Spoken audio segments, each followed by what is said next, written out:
Hello, good morning and welcome back to the Fish Locker out on the boat. Out early doors. It is 25 past 4 in the morning. I've already been out for about 3/4 of an hour and I've managed to feather myself up a bit of bait already. The reason why I have stopped right here is because I've just seen a whale. I'm not sure if it was a minke whale or a fin whale, but it was a flipping big whale. Yeah, I'm going sharking today. This is going to be my first sharking session of the year. I'm already slightly behind on where we were last year. By this point in time last year, I'd already done 3 sharking sessions, so I'm behind. That's just with work, and we've had a lot of bad weather too. Yeah. What I'm looking at here is using a live scope is, don't know if you can see them right down there in the bottom, that mark. That is scad, which is horse mackerel. So yeah, I've got a long way to go today. It's going to be like a 2 fuel tank type of day today. I've got a long run offshore.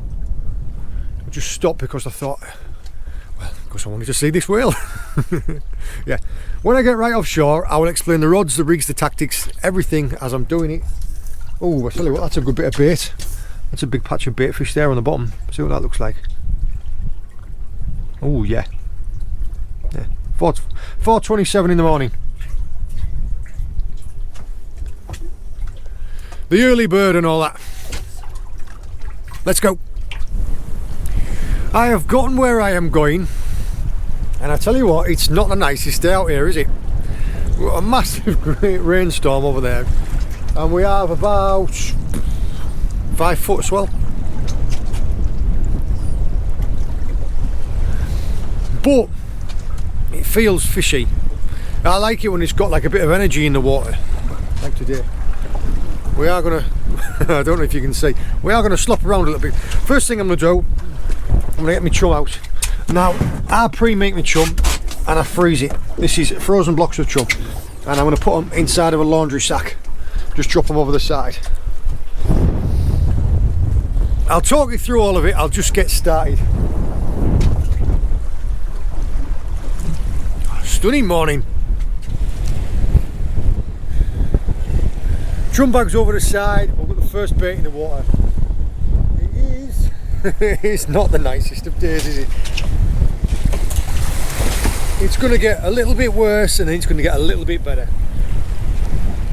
I don't know if you can see like the glassy area that's been caused there. Slightly rougher on either side. That's where the wind's stirring it up. And that glassy little, well, glassy slick there is from my chum bag down here on the side.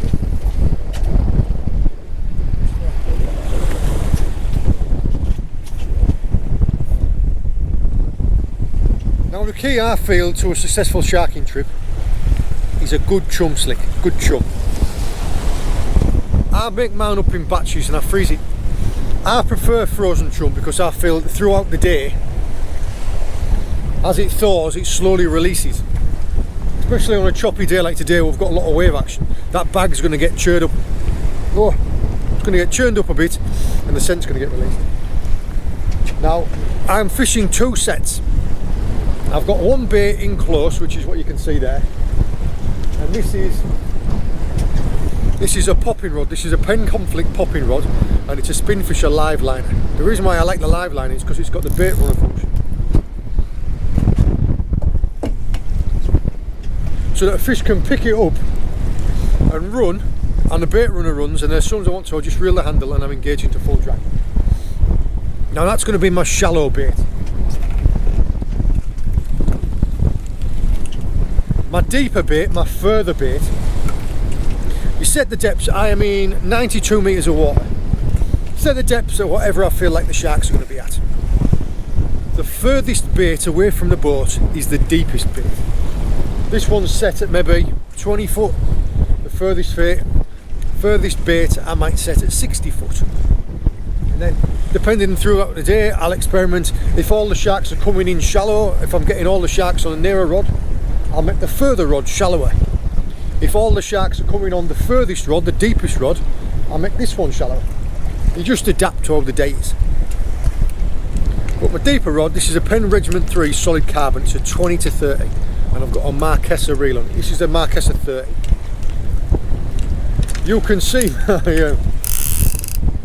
my really expensive floats. Just needs to be big and bright so I can see it.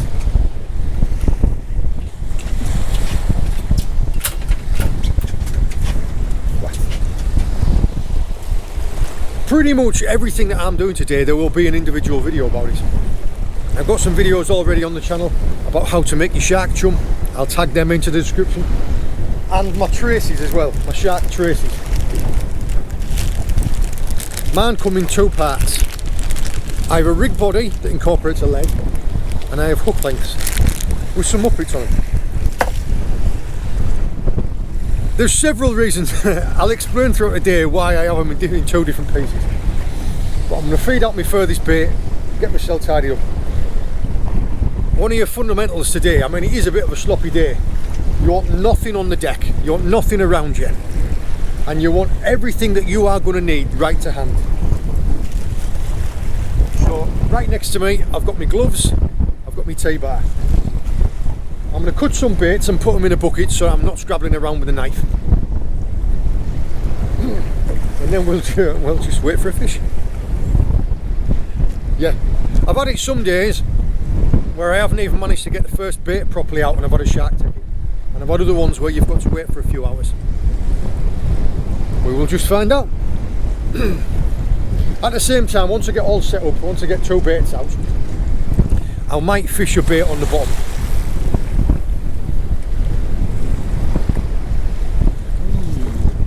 We're currently drifting at 0.8 knots. We've got wind against tide at the minute. Wind's taking us that way, tide's going that way. Tell you what, we might have a shark here.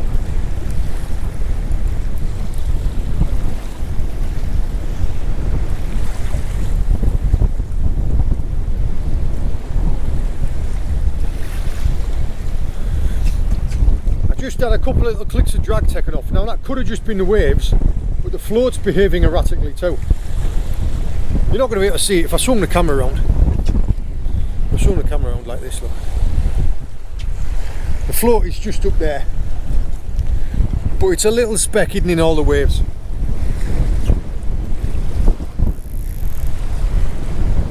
I'll give it a second to see if it wants to do something with it.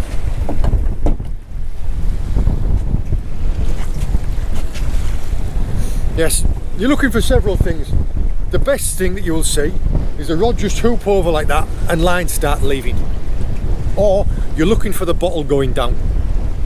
But if it's a shy fish, if it's a little one, they might just peck at it and rag at it and move around it, in which case you'll just see the float kind of all moving off.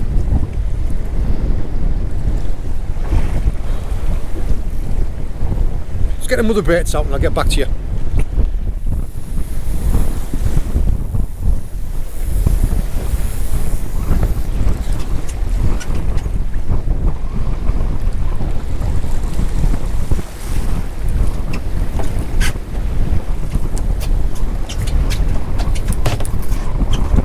You would not have believed that this was possible.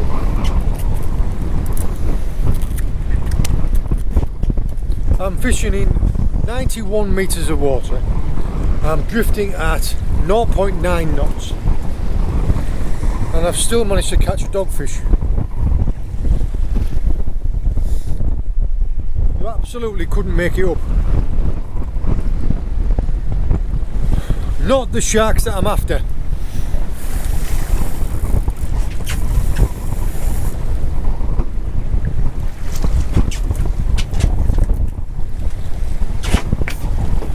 That's better.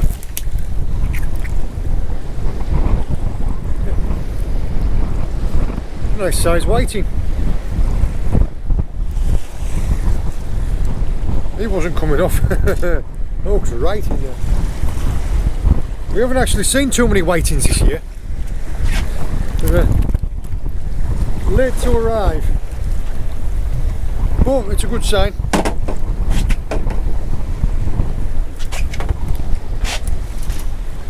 It's a good sign at least.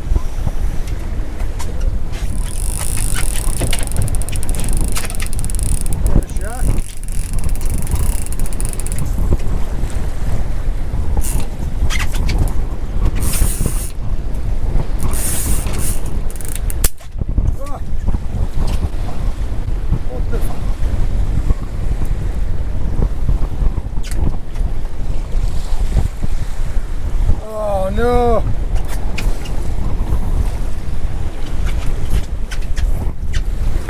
That is absolute disaster. The porcelain rings in one of my eyes has snapped. The porcelain inside the eye, as soon as it's come under tension, it's just snapped the line. So my first shark, I've lost it.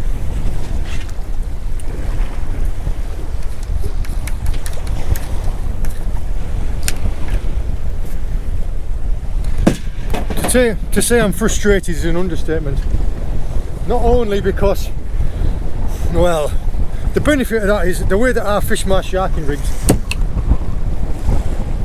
is I fish them with a barbless hook, a crushed barb circle. So he'll shed that hook, but it means that I've lost a rig now.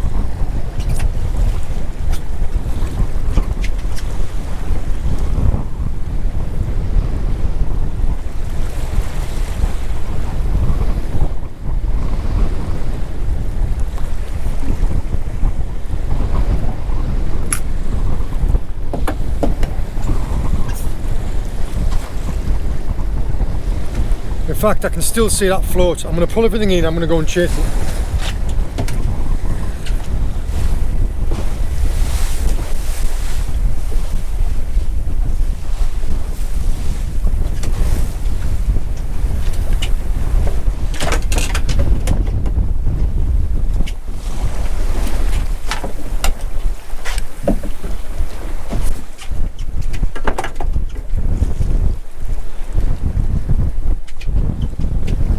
Put the line back.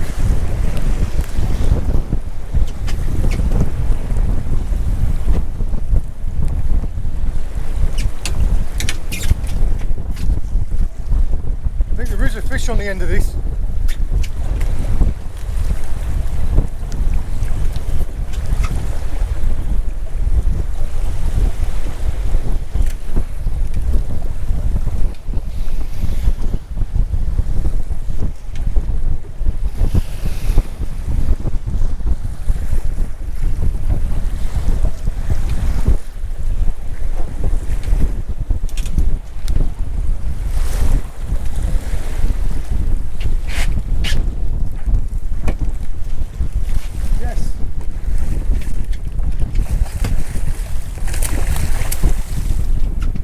One lucky shark.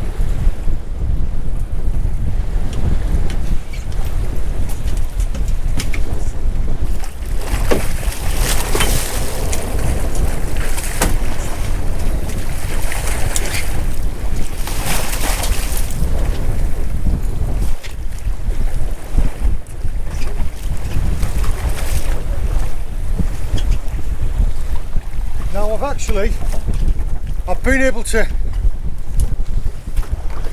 That was incredibly lucky. In fact, this guy's so lucky I'm going to tag him.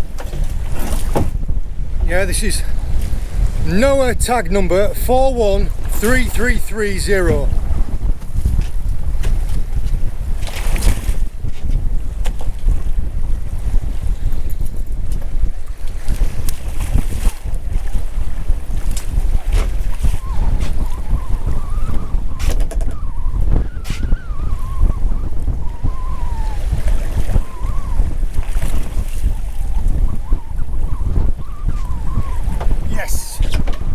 Tag deployed.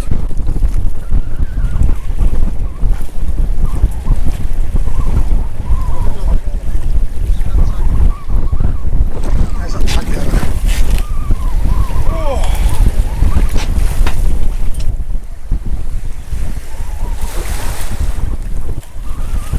There she goes.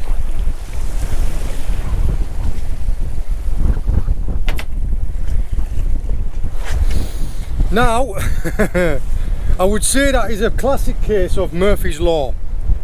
If anything can go wrong, it will go wrong. I guess that's I cannot get over how lucky that was.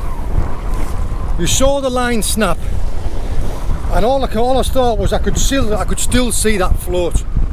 So what had happened there was that shark hadn't swum down to depth.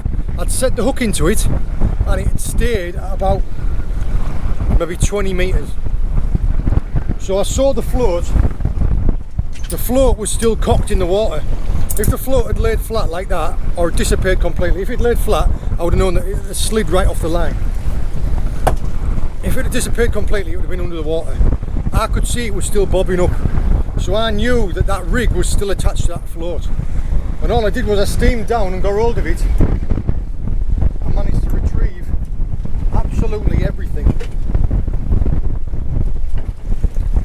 So I managed to retrieve all my old line,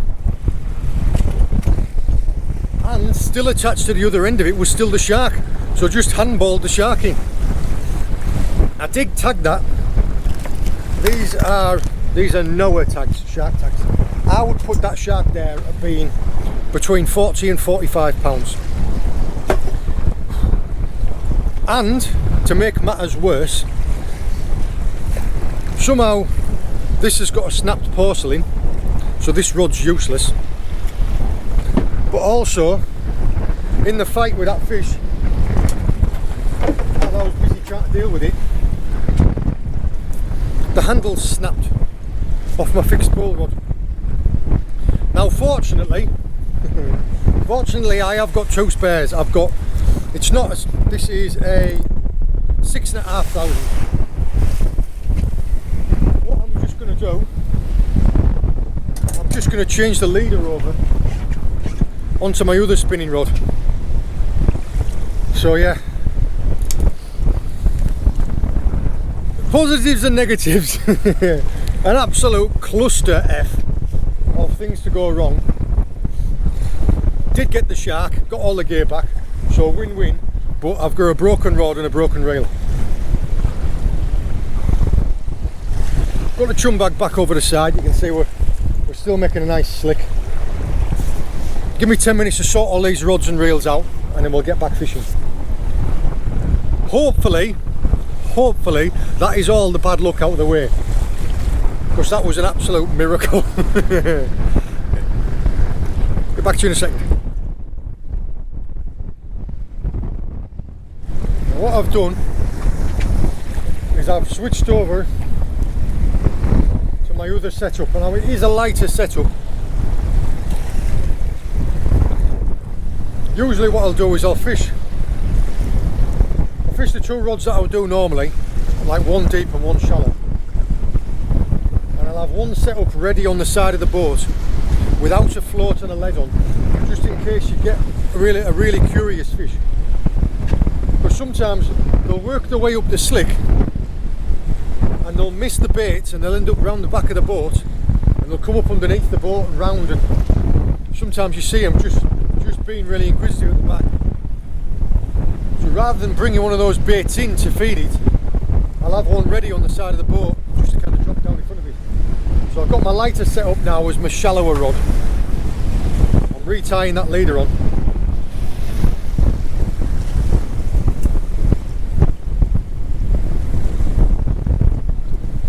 I use an FG knot. An FG knot finished with a risotto.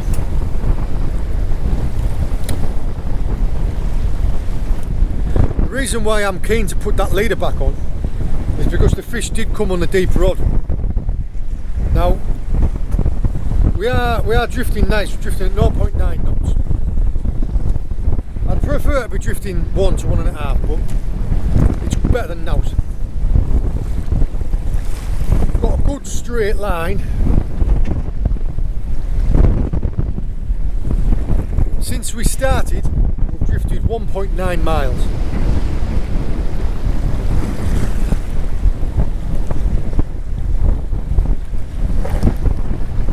Take off my tag ends. We'll get another bait set out, a deeper bait. When I've got all this rigged, I'll show you our bait up. For my baits, all I've done is... Oh, I showed up my muppet. Just like that. The business end, this is a Cox and Roll Mutsu Circle Extra. It's a SCR 45. It's the heavier gauge Mutsu circles, and this is the 12-0. And all I've done is I've just taken one of the scad and flapping it off. And you just go in go in underneath the jaw and then right up through the hardest part of the head. Like that.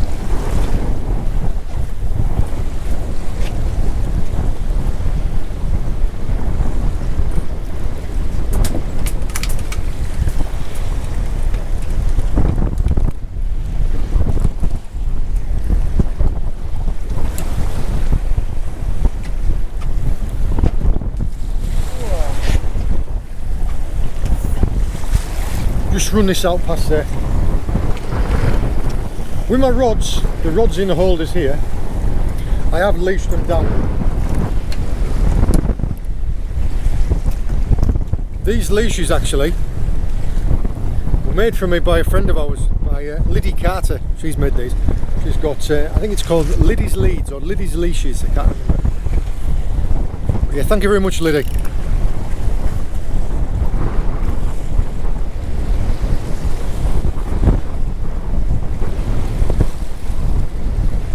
Keep running this bait out to a distance down there. Get myself another tag on my stick. Get tidied up.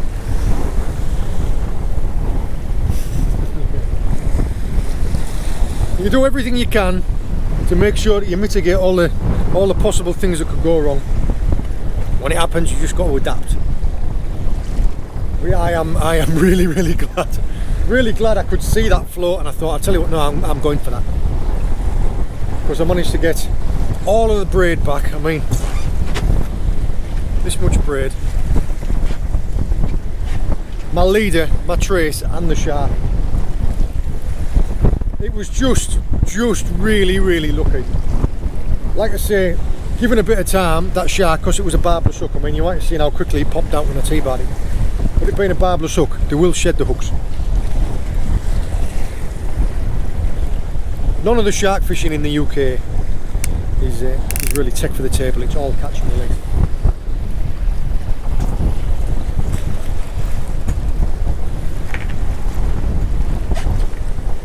Now what I'll do is I will tag some information into the description of the video about these tags.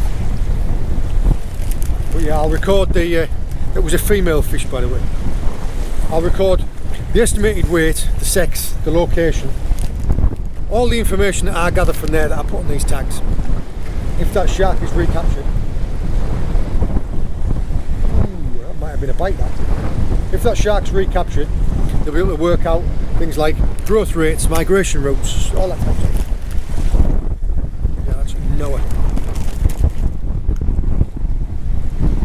I am a long way offshore. It's right, well, yeah, right out in the shipping lanes. There's tankers and all sorts all around me. Now, I deemed the conditions from my own experience to be okay for today. I could do today. I mean, it's not very nice, so I imagine that some people watching now are going to be feeling a little bit seasick. But yeah, it's not massively dangerous for me. Any more dangerous than it can be. I think we do have a shark out there round about like the furthest float. Because I keep seeing something in the water. As the waves come up like that and you can see into them, I think we have got a shark down there. Yeah. Also, I do certain things to kind of mitigate the risks. Being that I've got friends who know where I am. I said to them that I was going to be coming out to an area and be drifting around for a period of time. And if they hadn't heard from me by a certain time, to come and look for me. I've got my VHF radio. I have got AIS on my system. So these big guys, these tankers, these big shipping tankers and ferries, I can see them. So if it come foggy or anything like that, I would still be able to see them.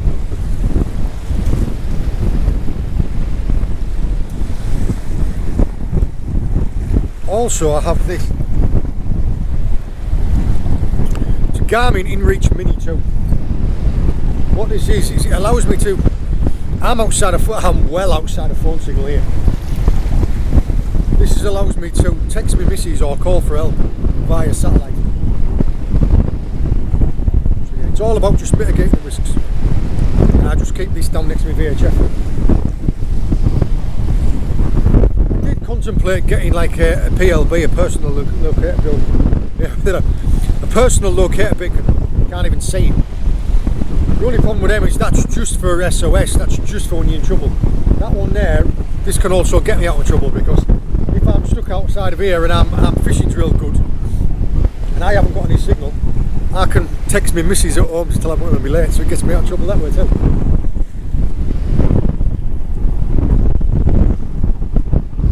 Yeah, there is definitely something out there.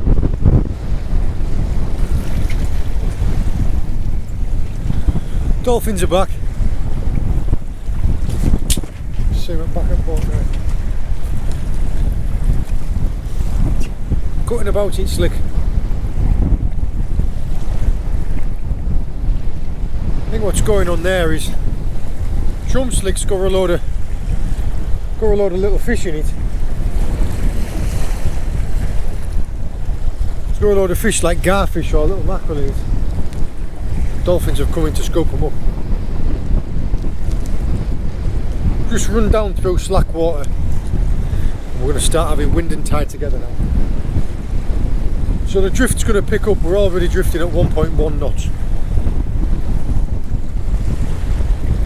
So yeah, as the drift picks up, it just means that you cover longer. As the drift picks up, it just means that you cover more ground. I mean, this chum slick here, what I've got out, is probably laid out over about 4 miles now. And every mile that I do is going to be more and more. Wherever it was that I saw at the back of the slick, it didn't materialise. Some days you get it like that, some days I don't know whether or not it's the sharks they're fully fed and they're already full and they don't want out, and they just can't help but have a bit of a nosing. But sometimes you see them, they come right up to the boat and they're just not bothered. Drop any baits you want in front of them, come right up and have a look at the bag and just bang it with their nose, just cut about and then go. And other times you see them when they want it and they're just like straight in there, smash. See some of them coming towards the boat like a torpedo.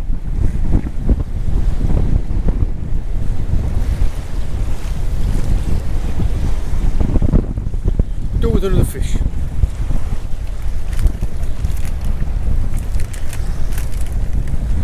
Conditions are getting a little bit sloppy now.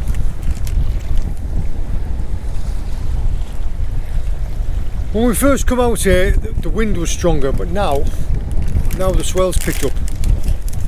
It's around about like 5 and 6 foot every 4 seconds. We do keep getting 1 or 2 that come through that are absolute monsters. It's alright with a swell as long as the distance between them's like a 15 foot swell at 10 seconds wouldn't be half as bad as a 5 foot swell at 3 seconds. Because it's a slow rise, whereas if you're just constantly up and down like that, it's no fun at all.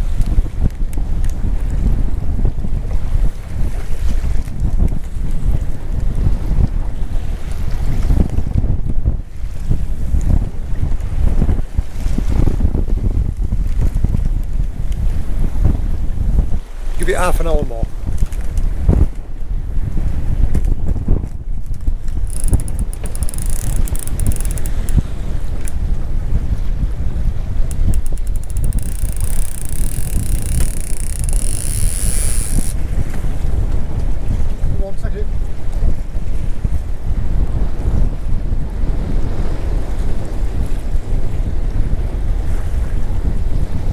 Sharks got hold of it.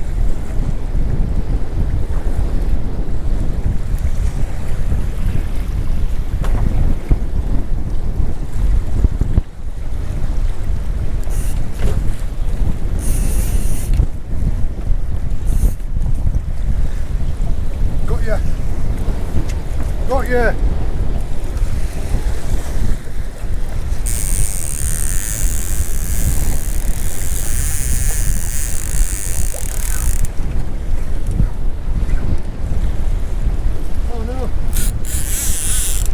Another damaged eye on this one.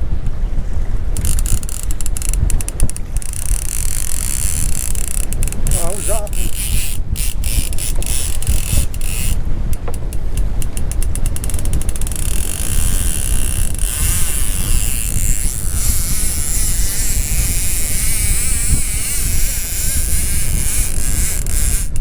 I'm going to have to take it very, very gently because I've got another damaged ceramic.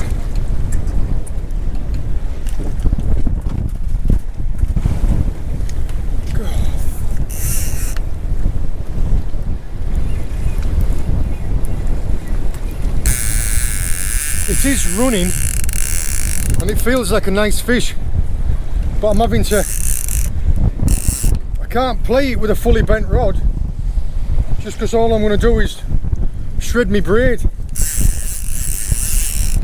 I know exactly when this damage happened. That's frustrating.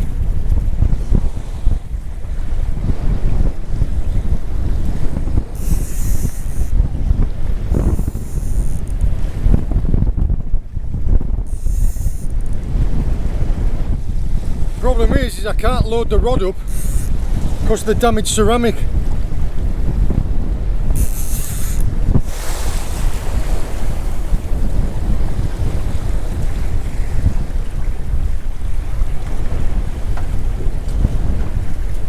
That is a very, very big shark.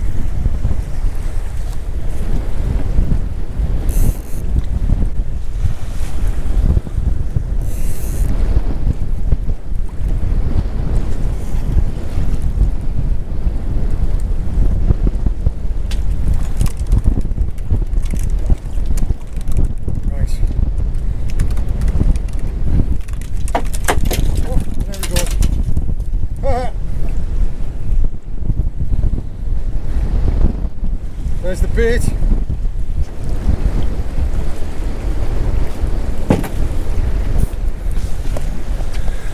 I hope that shows you. I did have a camera down. I did have a camera down on the side of the boat. Hopefully that showed you the fish. Just as I come to try and leader it up, I left a little bit of slack in the line. As I lifted it up and put the rod down, I lifted up and then dropped my hand and it slipped the hook straight out. But yeah, I would put that down at being like an 80-pound blue shark. This is the bait I had that shark on then. It was that whiting I caught earlier. And you can see how well shredded up it is. It's properly macerated.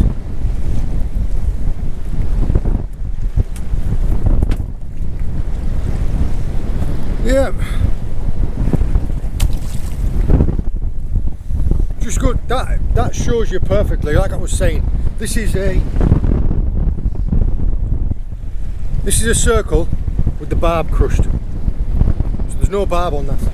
You saw how easily, because I'd managed to keep constant tension on that fish all the way to the boat.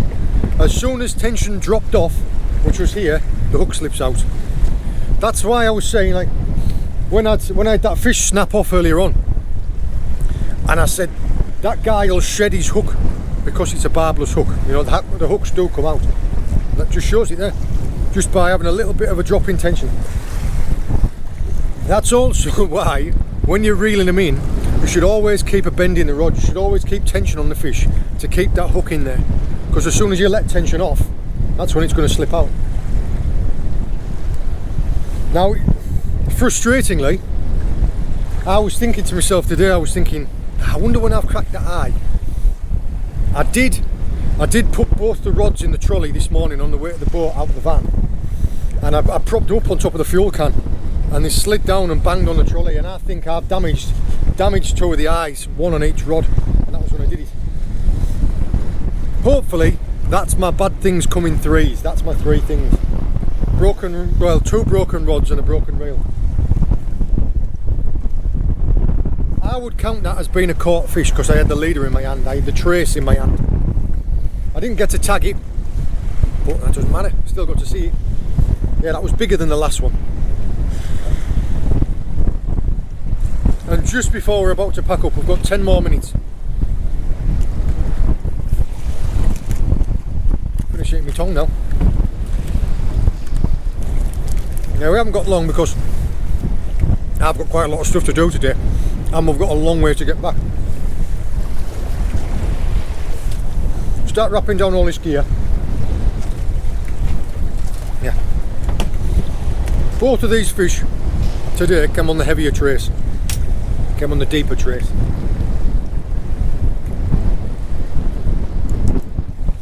When you've got a damaged ceramic like an is, so it's only one eye on each rod, so it doesn't really matter.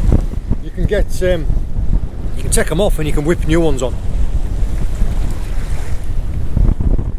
So yeah, I'm going to need to order a new handle for the reel because the whole handle snapped off.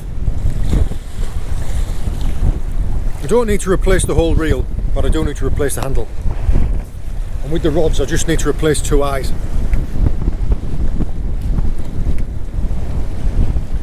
Although I might use it as an excuse to buy another one.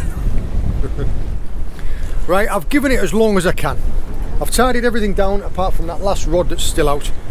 Currently we've got a full one, it's pecking at the float. Yep, 2 sharks. I can't complain at that. That's definitely got to be seen as a positive for the first session of the year.